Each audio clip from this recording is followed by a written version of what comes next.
Meche todo mitole mikudo tatagbe azan kon ko antongo gbero zofi plus 1 me mi meyin agbokwe ton le mi na do mi lo planète Venus so ena wadagbe no asupa sipole bonu kiko ajije ena tinu etetin we me madu aso aro we madu asi an tuno je mi na pe mede bo me okana to de wumenu aka tuno jiro akwesi apakwe yo mi molo je nuko ena tinu do akwesi zansi apakwe bo ako ahodo konu ile gege na ti ma de de ro igbesi azanwe planète kayo Saturne planète mon koton elo de jiro eminazon bo nuchiko nanu wa lopolopolo egbesi azanwe boka ndo ni loje aso to si apape o ani tun kun lojiro nuko ina tin la zo mi to me amo me gege na tin boka yin me buna babla to tagba no mi me kala khosu zo me ya alo mi me la zo mi ton de sume o mi na mo loje ni mi ton le gege na yin wiwa we pin akana zan we pin wa tongo mi me kayin agbozu kan me ton le mi na do mi lo planète yoro Neptune ero de no asupa si pole lojiro khojo khodido ni jija ndo etentin kho me donu asume ton la lo asi meton ni numbolo dandamero khomiton sa mo kan do ni loje we me ma do asu alo we ma do asia ani tukun lojiro emi na pe me le 10 ans le din tó ní mi wá azosi apakwe yo ajo alo akwezansi apakwe yo mi na don lojo akwezan to ya na blu dede na nde bude mo na ho nde bude mo na be akwede mi o ele woni no gudo nu mo ko ton pede bo kan don lojo azoto esi apakwe yo an to no planète yo Jupiter yo planète mo ko ton ena no po hawe polo planète Mercure ko mo ni to le gege na yiwa me amolojo azon ko ekuna no nanu kume trolo me na contenu dandan we we kin akana zawe we kin afoton kun we go mi me yin we lo bule o mi na do mi kum lo jiro mi ni tun lo jiro dandan me o reme do aso alo reme do asio mi mo lo jiro mi na tun lo mi na joko me sindo no ko me siona bo de mi na jodo gun na inu la ve mi utam bo kana lo jiro ani tun lo reme ma do aso alo reme ma do asia ani tun kum lo jiro kan ko me mi lo ko do edin won yin si apako yo andi bla pe me na into yo do egbesi azangbe amo ani tun kum lo jiro nulu si apako yo o ve de kuna de no mi le din o chuo no ya amo bodagbe na tin we do apa ni hoyo anami bi fi moto mi kana don ko me nje mo kun lo jiro azoto si apa hoyo ani tun lo jiro me po azogbe to edo ron de edo akon pipa won nu le ejan si hodo edo fi ma si bio fi ma si blonde a fi no le bia la gbon we kun akana zan we kun wenego mi me kayin agasale mi na do mi kun lo jiro mi ni tun lo jiro khome sisin gbagbagba ni kiko ye khome sisin gbagbagba we bi nu ekun wadagbe nu we me cancer bodo vi mon coton le o bo kana do nu kun lo jiro ani tun lo ni mi wa mi me cancer le si apakwe do a kwesi apakwe yo ani tun lo planète yo massa o planète mon coton ena na itaragbo o ve o te kun do akwesi si apakwe me yo gege na ti ma de de dandan jawe mi kana bo do nu lo jiro we me cancer yo ani tun kun lo jiro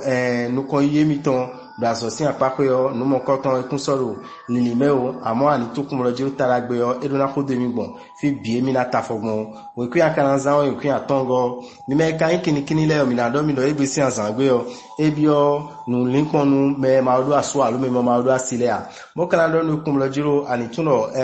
ni asupa siposin apakwe yo mi na do nu lo jiro ve de kun de fune o fifa inatin lo itenti dandan jawe onu mo koton ero mi mo mo kana do lo jiro ko me kini yo mi wa aso akwesi apakwe yo ani tun kun lo jiro gan edwade uve mo ade yo uve to yo kegera ti mo na je fifo jiro ko ego mi lo ko dodo edinbo nu ko inatin we me so do agana tin we ba kan tun kun lo jiro me le so we yo e kai nu dandan bo nu mo koton la bi kan la sito ba na no blo eno na so mo nu ko inatin asoto e we kun akana zawe we kun we ne go mi me kai yonda lo jile bo ma do aso alu bo ma do asia mi na do mi lo jiro egbesi azangbe na azande bo mi ko so awon kon lo dagbe kege jawe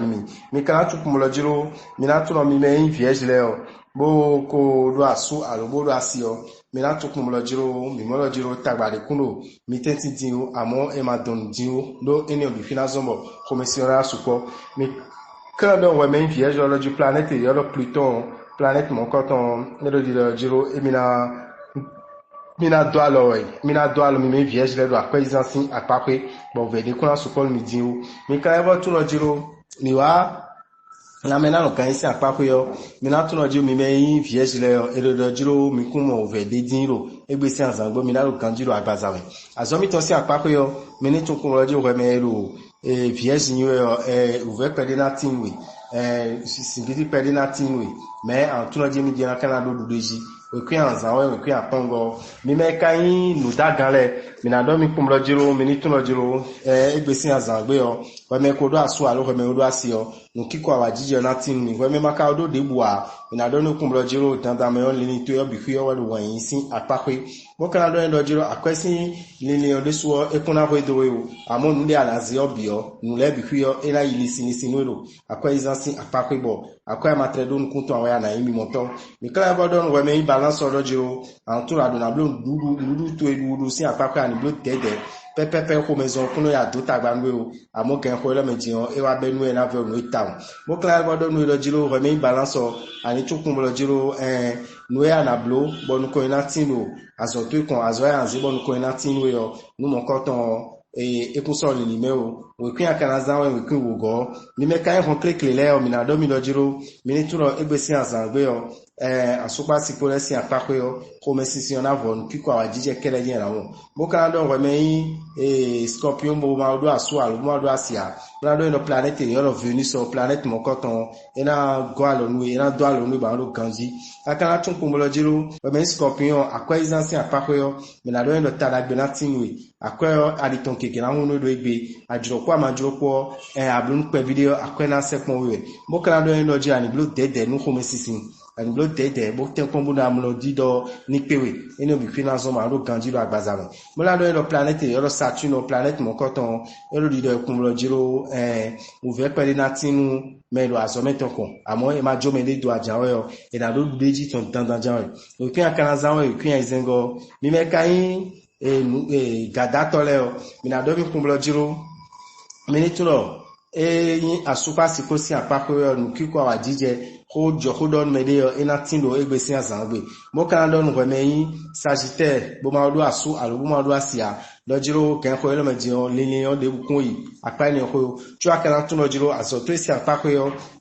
azoto ya na lewo ulibona mona toju donu kon ina tin nu gege na tin ba na pe bla yin bibloto ni mi kawa akwesi apakwe yo mi na don we meyin Sagittaire kun mo jiro ani tun lo ouvert supo ouvert gege supo bo nu fo iro fine yo nu ela blonu mi meyin Sagittaire gan ko lo mele yo nu ebodo yin ba blonu mi jawo yo nu ko ina tin mi ma ouvert na supo mi do apale bi fikwe we kwi akana zanwe we kwi tenego mi me kai ye we sugbanu le mi na do mi kun loju mi me odo asu alo mi me odo asio planète yo venus so do akondo ko awajije na tinu asupa sipole cho mi kai bodo mi lo jiro mi me Capricorne le o mi na tukun mo lo jiro akwa izansi apakwe yo nu ko ina tin mi bo akwa mi na pe ubuna zan lo jireme bonu ko ina tin bonu mi lele o mi na pe ubuna ikege bloto mi kala bodo nu mi me Capricorne le kun lo jiro ne asosin apakwe ma mazo de ekuno tafo de ekuno jode odo won chu an ifi debu mo tun lo jiro azowe mi ko mo ngbo ekuna ni sadidi bana no iblan lo le ko akugbe o mo kala don we me Capricorne kun lo jiro we kwi akana zan we kwi nego mi me kai 50 le o mi na do mi kun lo jiro wi wan ena suponu asupa sipole bo ena bamla se desingbe ya bo nu gege na libla je bo kana do nu kun lo jiro me ma do aso alo we ma do asia ani tukun lo jiro mi na do suru do ene otuo nu ko ina tinwe bo kana bo do we mi verso lo jiro e wa a question apakwe ani tun lo jiro nu gege na tin mo na gon alotome nu gege na tin bo ouverton ena do mi na do tagbaton we amo alo acheji jawo an do dudeji tantan jawo bo kana do ja so to si apakwe ani tukun lo jiro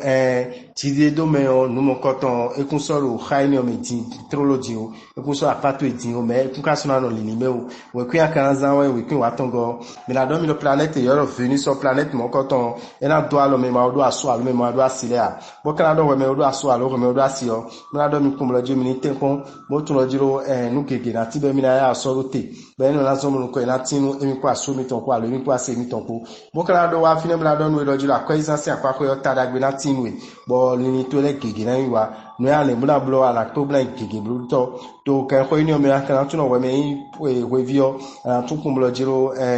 ni awuri bonu we de je bo so we so do te no amolo junu ko ina tinwe bo azo ya tere na mo ene nu mula pacha mi gege we kwin akana zan we kwin tenego da me ura bita ndogbe mi blo ma ogbero to fifa ni kondo lo polo ko mi toleji era chen mi